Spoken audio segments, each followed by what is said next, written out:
Oke. Oke, kita mulai ya. Assalamualaikum warahmatullahi wabarakatuh. Waalaikumsalam warahmatullahi wabarakatuh. Hari ini kita akan lanjut materi yang logika sebelumnya. Kemarin kan baru sampai implikasi. Nah, sekarang ada yang namanya biimplikasi. Nah, kalau biimplikasi itu biimplikasi udah belum ya? Oh, belum ya? Oh, belum ada di sini implikasi adanya. Kalau biimplikasi itu dia panahnya bolak-balik ya. Dari sini ke sini, kemudian dari kiri ke kanan, dari kanan ke kiri. Kayaknya di slide saya belum ada di sini. Udah saya lanjutin aja dulu ke materi selanjutnya.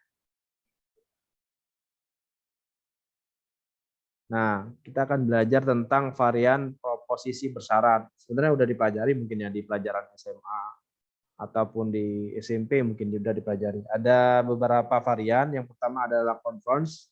Kalau converse dia kebalikan Q maka P. Kalau inverse dia ada negasinya, negasi P maka negasi Q. Nah, kemudian ada yang namanya kontraposisi. Nah, kalau kontraposisi negasi Q maka negasi P. Nah, yang inilah varian-varian bersyarat sih. Converse, inference, sama kontraposisi. Nah, ini tabel kebenarannya seperti ini. Nah, contohnya seperti apa? Contohnya seperti ini.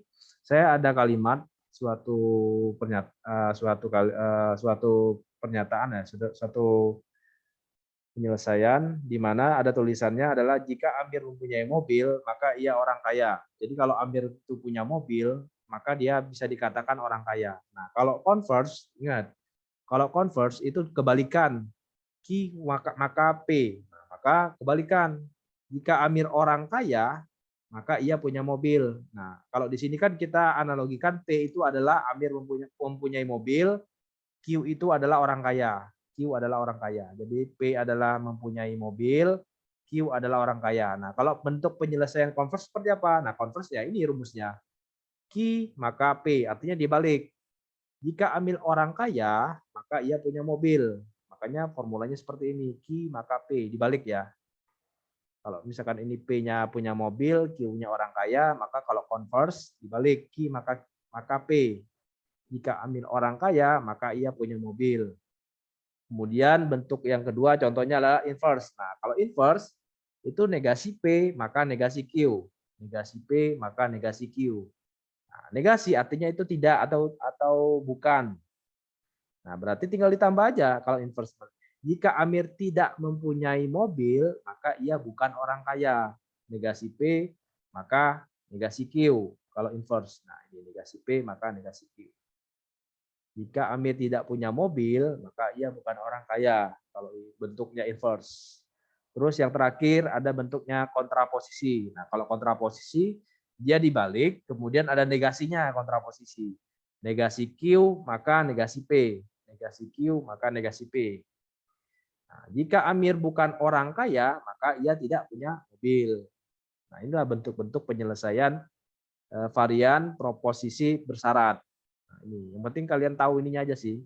Kalau converse dia kebalikan, kalau inverse dia ada negasi P maka negasi Q. Nah, kalau kontraposisi dia dibalik tapi ada negasinya. Nah, kalian harus tahu ini aja sih. Formula ini sih. Nah, ini contohnya seperti ini. Kalau misalkan ada soal seperti ini, jika Amir mempunyai mobil, maka ia orang kaya. Nah, coba di dalam bentuk inverse seperti apa? Nah, seperti ini hasilnya. Dan seterusnya. Nah, oh ini biimplikasi ya. Sorry. Tadi saya kira nggak ada di slide. Nah, kalau biimplikasi ini dia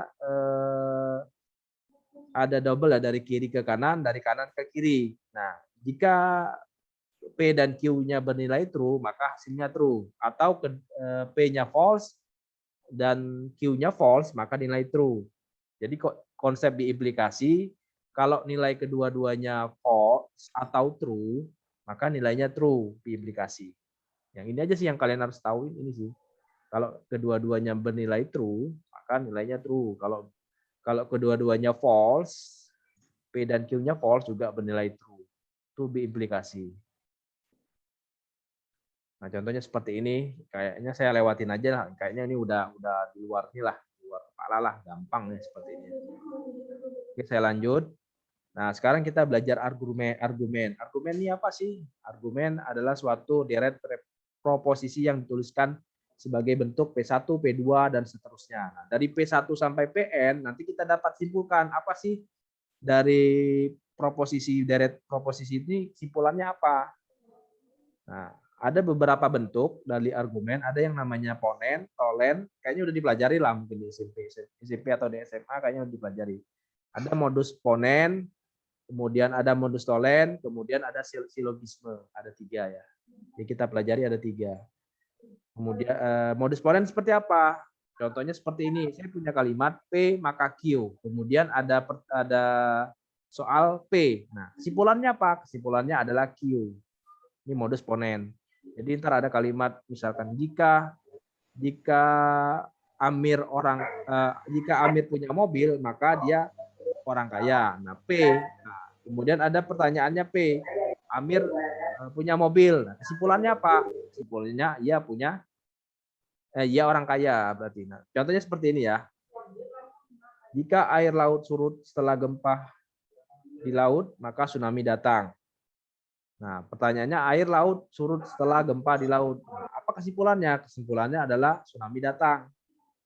Contohnya seperti ini ya. Jika air laut surut setelah gempa di laut, maka tsunami datang. Nah, di sini ada pertanyaan nih, air laut surut setelah gempa di laut. Nah, kesimpulannya apa? Kesimpulannya adalah tsunami datang. Jadi kita pecah. P nilainya isinya adalah air laut surut setelah gempa di laut. Kemudian Q adalah tsunami datang. Itu belum di mute siapa ya? Suaranya kedengaran. Nah, ini modus ponen ya. Jadi P maka Q, kemudian ada ternyata pertanyaannya adalah P, maka kesimpulannya adalah Q. Contohnya seperti ini. Nah, pertanyaan P-nya air laut surut setelah gempa di laut, kemudian Q tsunami datang. Nah, pertanyaannya adalah P, maka kesimpulannya adalah Q. Ini modus ponen, gampang modus ponen kok. Jika P maka Q. Nah, pertanyaannya P, maka kesimpulannya adalah Q. Sama lah seperti yang tadi, jika Amir punya mobil, maka dia orang kaya. Nah, pertanyaannya dia punya mobil, maka kesimpulannya apa? Kesimpulannya dia orang kaya. Contohnya yang tadi ya, contoh yang Amir tadi. Nah, ini contoh yang soal kedua, air laut. Oke, saya lanjut. Nah, itu modus ponen. Nah, sekarang modus tolen. Nah, modus tolen ini ada negasinya, suatu pernyataannya ada negasi. Misalkan P maka Q. Nah, negasi Q pertanyaannya, maka jawabannya adalah negasi P. Contoh kayak yang Amir tadi ya. Jika Amir punya mobil, maka dia orang kaya. P maka Q. Pertanyaannya dia negasi Q, artinya dia bukan orang kaya. Maka kesimpulannya apa? Kesimpulannya dia tidak punya mobil. Ini modus tolen. Nah, contoh, belum ada contoh ya. Oh, ada nanti ya. Nah, kalau ini aturan silogisme. Jika P maka Q. Jika Q maka R. Kesimpulannya apa? Kesimpulannya jika P maka R.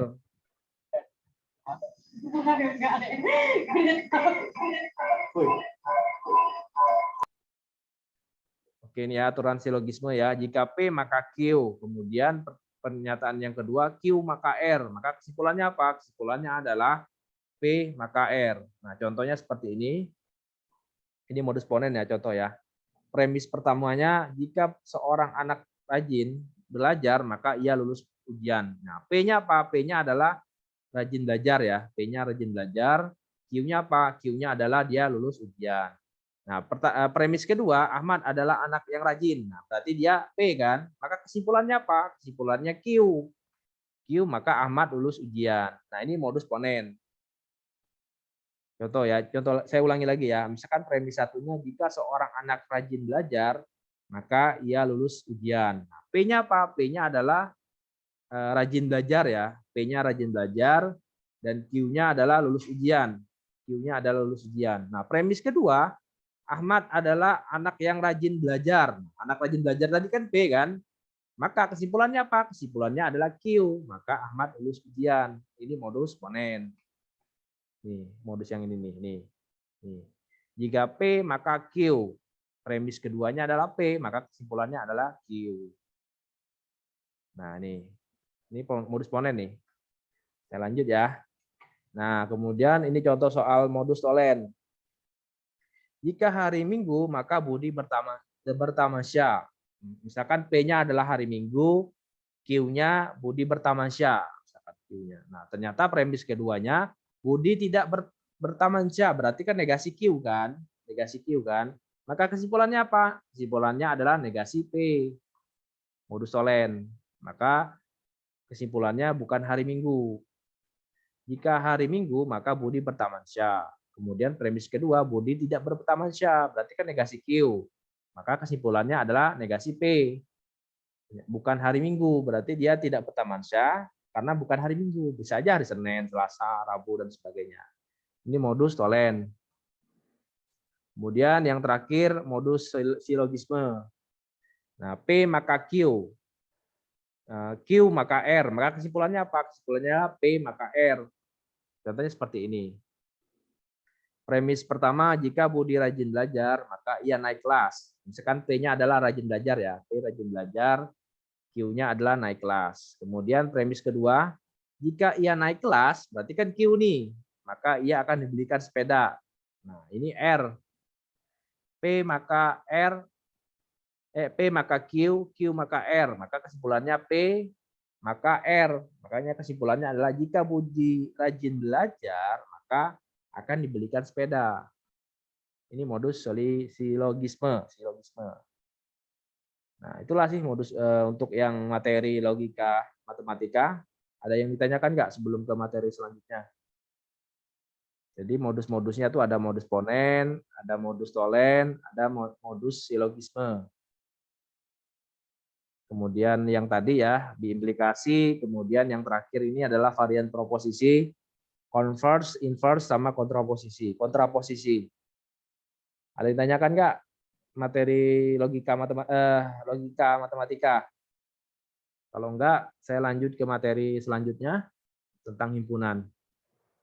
Nggak ada ya? Nggak ada, Pak. Oke, saya lanjut. Pak, Ya, kenapa? Siapa? mau minta ulang bisa nggak, Pak? Kenapa? Mau minta jelasin ulang. Oh, jelasin ulang. Oke. Dari mana? Dari Yang modus silogisme. Oke, modus silogisme ya.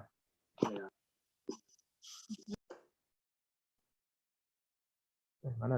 Ini ya, silogisme. Nah, kalau silogisme ini ada pernyataannya seperti ini formulanya. Jika P, maka Q. Nah, kemudian premis yang kedua, jika Q, maka R. Maka kesimpulannya apa? Kesimpulannya P, maka R. Jadi Q yang ini nih hilang. Jadi langsung P, maka R. Contohnya seperti apa? Seperti ini. Jika Budi rajin belajar, nah Budi rajin belajar ini kan P nih, syaratnya kita P. Kemudian maka ia naik kelas, ini kan Q. Premis yang pertama. Kemudian premis yang kedua, jika ia naik kelas, nah naik kelas tadi kan Q kan, maka ia akan dibelikan sepeda. Nah, dibelikan sepeda misalkan R. Maka kesimpulannya apa? Maka yang naik kelasnya ini udah nggak ada lagi, hilang. Maka langsung aja P maka R. Maka kesimpulannya adalah jika Budi rajin belajar, maka akan dibelikan sepeda. Nah, ini modus silogisme. Nggak susah kok, silogisme gampang. Kayak transisi sih. Oke, selanjutnya ya. Ya, Pak. Ya, saya harus mempercepat karena ada kegiatan lain.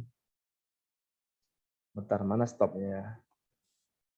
Stop share. Oh, ini belum di stop. Oke. Nah, materi selanjutnya tentang himpunan. Himpunan gampang, ini pelajaran SMP. Tapi yang jelas pada materi himpunan ini outputnya bukan hanya sekedar tahu ya, tapi kalian harus buat program outputnya. Bagaimana membuat program yang mana kalian udah pelajari tentang array kan sebelumnya udah pelajari array. Oke, saya lanjut. Ini tentang himpunan. Himpunan itu apa sih? Himpunan adalah kumpulan objek-objek yang berbeda-beda. Nah, objek di dalam himpunan disebut elemen, unsur, atau anggota. Contohnya apa? Contohnya kayak himpunan Hamif. Kalau misalkan di sini HMJTE ya, atau apa saya lupa kalau di sini apa ya. Himpunan yang elektro itu. Nah, itu dinamakan himpunan. Atau himpunan himpunan kalau UKI kalau yang ikut UKI ya, himpunan UKI. Nah, itu kan terdiri dari berbagai macam mahasiswa ya. Ada mahasiswa RPL, ada mahasiswa mesin, elektro, dan sebagainya. Nah, itulah yang dinamakan anggota. Jadi anggota-anggota tersebut jadi kesatuan, disebutlah jadi himpunan. Kumpulan-kumpulan anggota tersebutlah yang disebut dengan himpunan. Anggotanya misalkan si Irfan ikut UKI misalkan. Kemudian Rian, Afriansyah misalkan ikut UKI juga. Kemudian dari elektro misalkan siapa? Yang dari mesin siapa? Nah, anggota-anggota tersebut berkumpul jadi satu dengan memiliki tujuan yang sama, visi yang sama, makalah disebut dengan himpunan UKI. Misalkan dia kalau ikut UKI ya. Himpunan apa lagi? Misalkan himpunan belajar bersama misalkan. Terdiri dari siapa-siapa saja misalkan. Itu disebut himpunan juga. Jadi kumpulan-kumpulan objek-objek yang berbeda. Itulah disebut dengan himpunan. Nah, contohnya seperti ini. Nah, ada himpunan set huruf besar. Nah, huruf besar apa ya? Contohnya seperti ini A, B, C, D, E, F, G, H yang hurufnya gede nih. Nah, ini himpunan huruf besar. Nah, yang sebelah kanan ini himpunan huruf kecil, A-nya kecil, B kecil, C kecil dan sebagainya. Atau misalkan himpunan klub Vespa. Nah, itu himpunan juga tuh. Jadi kumpulan-kumpulan orang-orang yang memiliki motor Vespa misalkan. Atau himpunan motor-motor besar, moge, motor gede misalkan ya. Nah, berarti itu orang-orang di mana yang mempunyai motor gede membuat suatu komunitas. Nah, komunitas itulah yang disebut dengan himpunan. Jadi kumpulan ya, kumpulan para anggota-anggota tersebut. Nah, kemudian cara penyajian himpunan, ada yang namanya enumerasi. Setiap anggota himpunan didaftarkan secara rinci. Nah, contohnya seperti apa? Himpunan 4 bilangan asli pertama. Nah, saya punya himpunan A, anggotanya apa aja? Ada 1, 2, 3, 4. Contohnya seperti ini. Contoh yang kedua, himpunan 5 bilangan genap positif pertama. Nah, himpunan tersebut saya tulis B sama dengan 4, 6, 8, 10. Himpunan 5 bilangan genap positif pertama. 4, 6, 8, 10 misalkan. Nah, contoh lagi. Misalkan himpunannya saya tulis C, himpunan untuk campuran antara kata-kata. Misalkan ada kucing, ada A, ada Amir, ada 10, atau paku. Kemudian contoh lagi himpunan apa? Himpunan R misalkan. R. Nah, himpunannya anggotanya apa aja? Ada A, ada B. Nah, kalau ini berarti himpunannya satu kesatuan nih, A, B, C. Ini menjadi satu kesatuan. Kemudian koma A, koma C. Nah, ini himpunan juga nih. Apa namanya tuh anggota. Kemudian C juga sama seperti ini, ada A, koma, buka kurung A, tutup kurung. Nah, terus kemudian ada lagi di dalam kurung-kurung lagi terdapat A lagi misalkan. Ini disebut juga anggota nih, anggota A. Nah, kalau ini anggota A, namun dia mempunyai himpunan di dalamnya, kemudian anggota A juga dia mempunyai himpunan lagi di dalamnya. Nah, kalau yang K ini himpunan kosong, nanti kita pelajari. Contohnya lagi, himpunan 102 bilangan asli pertama. Berarti ada 1, 2, 3, 4, 5, dan seterusnya sampai 100. Nah, inilah yang dinamakan contoh himpunan ya, contoh himpunan. Misalkan contoh himpunan apalagi ya, misalkan himpunan orang-orang ganteng, misalkan siapa-siapa saja kalau di RPL, ada Irfan, mungkin ada Wisnu, ada Wahyu misalkan. Kalau Redi Pak masuk ke himpunan orang-orang ganteng nggak Pak? Nah itu tanya Redi itu masuk nggak gitu ya. Nah itulah yang dinamakan himpunan. Kemudian saya lanjut. Nah ini ada yang namanya keanggotaan. X merupakan anggota himpunan dari A. Nah, kalau dia dicoret, yang anggota yang simbol kayak E-nya ini dicoret, berarti artinya bukan. Bedanya itu ya, kalau misalkan dia nggak dicoret, berarti X merupakan anggota himpunan A. Jadi dia merupakan bagian dari A.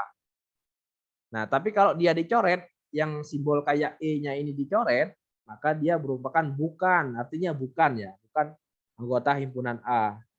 Misal, kalau misalkan Irfan ikut UKI nih, nah maka dia X Irfan, maka merupakan himpunan dari UKI. Nah, tapi kalau Irfannya dicoret, yang ininya anggotanya dicoret, berarti dia bukan merupakan anggota UKI. Bedanya di situ ya. Kalau yang ininya nggak dicoret itu artinya merupakan bagian. Tapi kalau dicoret, yang simboliknya dicoret, berarti dia bukan merupakan anggota himpunan. Nah, ini contoh, misalkan saya punya A, 1, 2, 3, 4. Nah, kemudian 3 merupakan anggota A, iya kan? Ini kan merupakan anggota dari A kan, 3 ini ya. Misalkan 1 merupakan anggota A, ya benar kan? Nah, kalau misalkan 5, misalkan ada soal 5 bukan anggota bagian dari A, karena di sini cuman anggotanya cuman 1, 2, 3, 4. Tapi kalau misalkan ada 5, berarti di sini bukan merupakan anggota A. Kalau 3 iya merupakan anggota A, kan ada di dalam ini kan, di dalam himpunan ini kan anggota-anggotanya kan. Makanya ini merupakan anggota A. Contoh lagi. A, B, C merupakan anggota dari R, benar nggak? Iya benar. Ini kan ini kan. A, B, C buka kurung A, B, C tutup kurung. Nah, ini kan merupakan bagian dari R. Merupakan anggota himpunan dari R kan. Nah, kemudian C tidak merupakan anggota R, ya kan? Enggak kan? Di sini kan enggak ada C. C kan ya kan? Oke, C kan enggak ada di sini. Makanya dia bukan anggota dari R. Nah, sekarang K. Himpunan kosong merupakan bagian dari K. Iya, benar kan? Ini kan himpunan kosong, buka kurung, kosong, kemudian tutup kurung. Nah, makanya ini merupakan bagian dari K. Kemudian yang terakhir, dia bukan bagian dari R kosongnya, ya nggak ada di sini kan, yang kosongnya nggak ada. Nah inilah, misalkan soal-soal ntar ujiannya awas nggak bisa ya. Kalau merupakan bagian maka tidak dicoret, kalau misalkan bukan maka E-nya dicoret untuk simboliknya. Oke, ada yang ditanyakan? Saya lanjut. Gampang kan nih? Gampang. Lanjut ya. Oke, saya lanjut. Nah inilah untuk menulis keanggotaan. Saya lanjut. Nah ini contoh lagi. A merupakan bagian dari P1. Iya kan? A ini merupakan anggota dari himpunan P1, benar kan? Kemudian yang B. A tidak merupakan anggota dari P2. Yang enggak ada A. Yang ada buka kurung A, B tutup kurung. Nah, A sendiri itu enggak ada di sini kan? Makanya dia bukan anggota dari P2. Nah, P1 merupakan anggota dari P2. Ya iya, ini kan buka kurung tutup kurung A, B tutup kurung. Nah, ini kan ada di dalam sini. Makanya dia merupakan anggota. Kemudian P1 bukan anggota dari P3. Ya benar, karena kan dia di sininya di P3-nya itu kan ada 2 kurungnya. 1, 2. Sementara kalau P1 cuma 1 kurungnya. Makanya dia bukan anggota dari P3. Kemudian yang terakhir, P2 merupakan anggota dari P3. Iya, karena ini kan kurung perawalnya ada 2 nih. Buka A, B, tutup. Nah, di P3 buka A, B, tutup. Nah, makanya dia merupakan anggota dari P3. Nah, bisa kan? Bisa kan? Gampang kok. Bisa, Pak. Oke, saya lanjut kalau bisa. Bentar, Pak. Bentar. Kenapa? Kalau nggak ada kurung perawalnya gimana, Pak? Jadi langsung sama dengan langsung huruf gitu. Gimana? Sama dengan langsung. Huruf. Gimana? Sama dengan langsung huruf, Pak. Sama dengan huruf. Contoh coba ditulis P1, di P1. P1 sama dengan AB. A, Enggak, B. nggak bisa, harus ada kurung ini, kurung perawal. Wajib ya, Pak? Wajib itu. Oke, Pak. Itu menandakan dia bagian himpunan, bagian dari keanggotaan tersebut. Oke, saya lanjut aja ya. Ya, Pak. Nah, ini ada simbol-simbol baku. Nah, kalau misalkan himpunan bilangan positif, nah biasanya kalau standarnya itu dia P, kalau ditulisnya P kalau standar bakunya. Artinya positif. Nah, bilangan positif apa aja? 1, 2, 3, dan seterusnya. Kemudian ada himpunan bilangan alami atau natural. Nah, biasanya simbolnya adalah N, natural. N, natural. 1, 2, dan seterusnya. Kemudian ada himpunan bilangan bulat. Nah, itu simbolnya adalah Z. Kenapa Z? Ya bahasa Inggrisnya bulat kan zero kan. Makanya ini Z. Kemudian himpunan bilangan rasional Q. Q ini saya lupa apa ya bahasa Inggrisnya. Kemudian himpunan bilangan real. Nah, simbolnya adalah R, real R. Kemudian himpunan bilangan kompleks itu adalah C, kompleks C, kompleks. Nah, untuk universal biasanya U simbolnya. U. Nah, ini baku ya. Kalau P, N, Z, Q, R, C ini adalah simbol-simbol baku. Contoh, saya punya himpunan universal 1, 2, 3, 4, 5. Kemudian saya punya himpunan A 1, 3, 5. Nah, A merupakan bagian dari U karena dia ada di dalam U kan. Universalnya 1, 2, 3, 4, 5. Kemudian yang himpunan A itu adalah 1, 3, 5 anggotanya. Maka 1,3,5 merupakan anggota dari himpunan universal.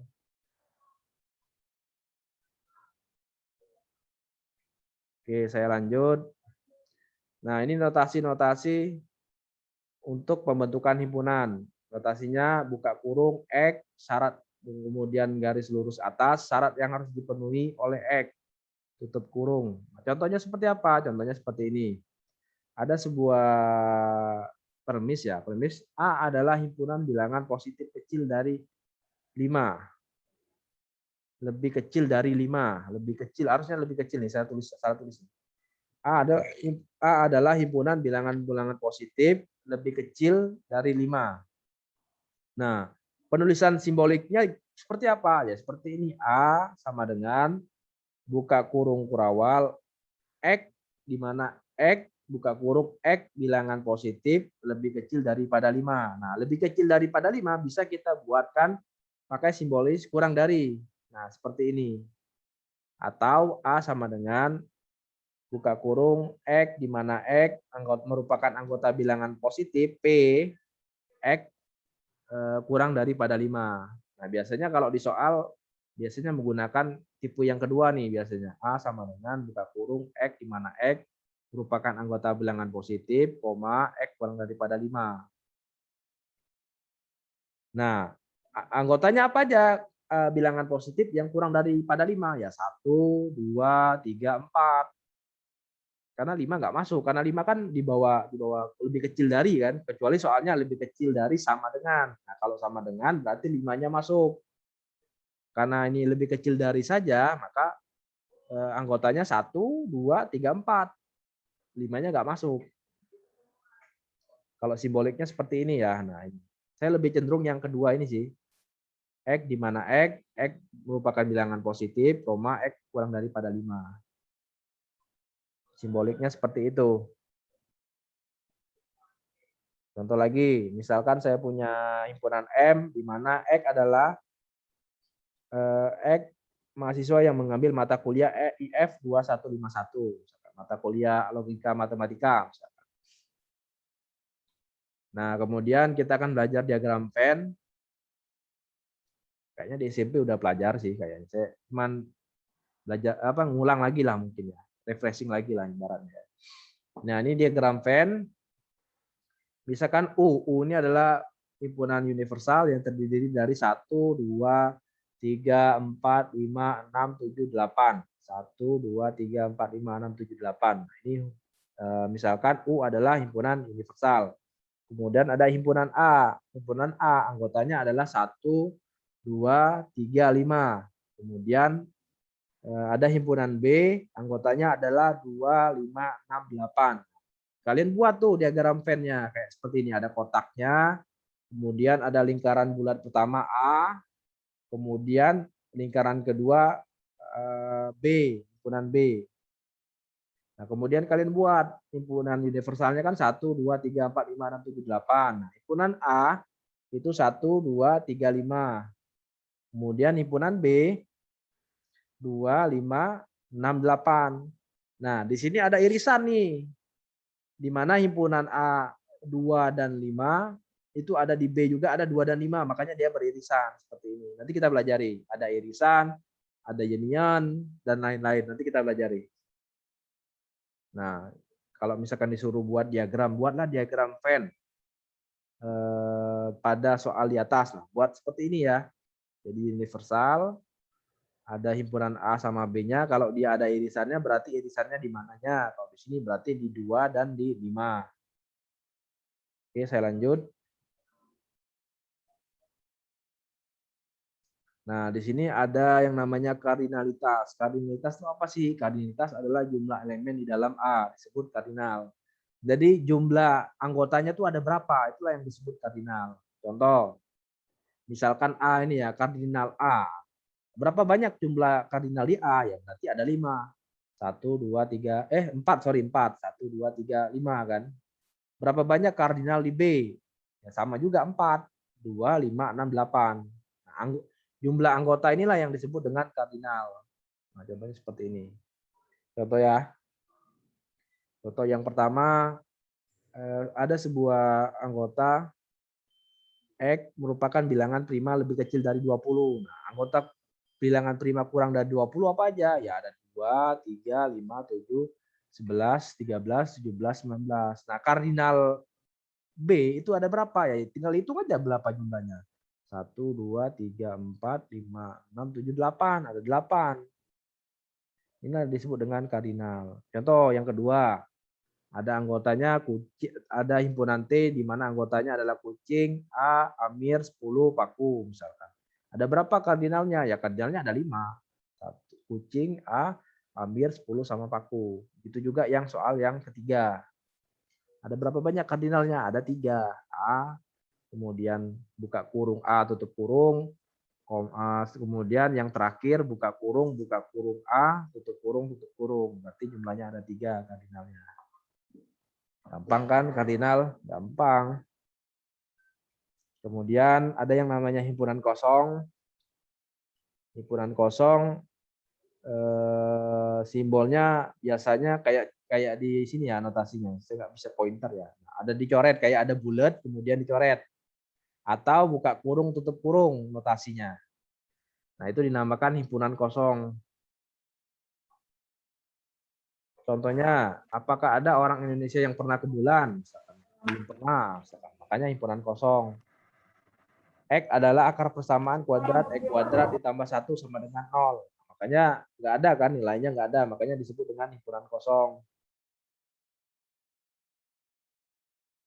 Misal, ada nggak manusia yang menikah dengan kucing misalkan? Kan nggak ada kan, makanya kosong gitu. Himpunan kosong, artinya nggak ada gitu. Kosong.